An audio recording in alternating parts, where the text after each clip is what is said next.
अस्सलामुअलैकुम जी। आज मैं फ्राइज़ पिज़्ज़ा बनाने लगी हूँ। तो इस वक्त मुझे बड़ी क्रेविंग हो रही है पिज़्ज़े की। तो चलें इसकी रेसिपी की तरफ चलते हैं, मैं आपके साथ भी शेयर करती हूँ। यहाँ पे मैंने फ़्राइज़ बना के अभी रखे हैं। तो इसको मैं फ्राइज़ को इस स्टिक के ऊपर ऐसे लगाती जाऊँगी।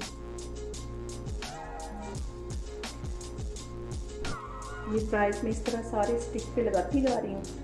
तो आगे मैं आपको दिखाती हूँ, इस तरह मैं सारे ये आराम आराम से लगाती जाऊँ। ये देखिए मैंने स्टिक के ऊपर ये फ्राइज़ अच्छी तरह लगा लिए। ये 3 स्टिक मैंने इस तरह बनाई हैं, इन पर मैंने अच्छे से फ्राइज़ लगा लिए।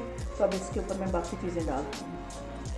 इससे पहले इसके ऊपर मैं हल्का हल्का नमक डाल दूँगी, क्योंकि नमक मैंने फ्राइज़ के ऊपर नहीं डाला हुआ था।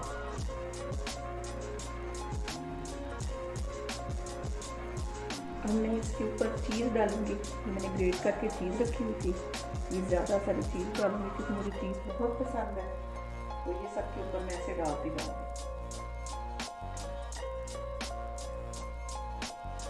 इसके ऊपर मैंने अच्छे से चीज़ डाल दी है। तो अब मैं इसके ऊपर थोड़ा सा ऑरिगेनो डालूँगी।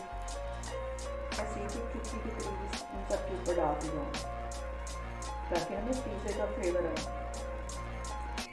चुटकी के करीब इसके ऊपर मैं मिक्स हर्ब डाल दूँगी। हल्का हल्का इसके ऊपर मैं पेपरिका पाउडर छिड़का दूँगी इस तरह,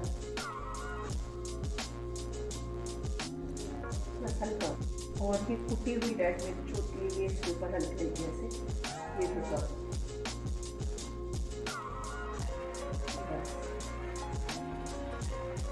मैं इनको रखूँगी 1 मिनट के लिए माइक्रोवेव में। तो 1 मिनट का टाइम लगाने लगी हूँ, तो फिर मैं आपको दिखाती हूँ।